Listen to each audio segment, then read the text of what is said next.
27 রোজার রাতে সন্তান ফোন দিয়া বলে, বাবা আমি আগামীকাল রওনা দিলে রাত 2টা-3টায় গিয়া ঢাকায় নামবো, আমি সাহারি তোমাদের সঙ্গেই খাবো।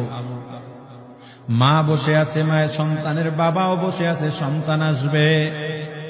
রাত্র 2টা-3টা হয়ে গেছে, সাহারির সময় হয়ে গেছে, সন্তানের খবর নাই। শেষ টাইমে মা বাবা সাহারি খেয়ে ফজরের নামাজ পড়ে দরজার মধ্যে অপেক্ষা করতেছে, সন্তানের খবর নাই।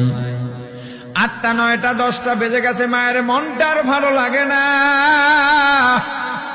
স্বামীকে ডেকে বলে, স্বামীরে আমার সন্তান কই, আমার মনটা ভালো লাগে না, একটা ফোন লাগাও।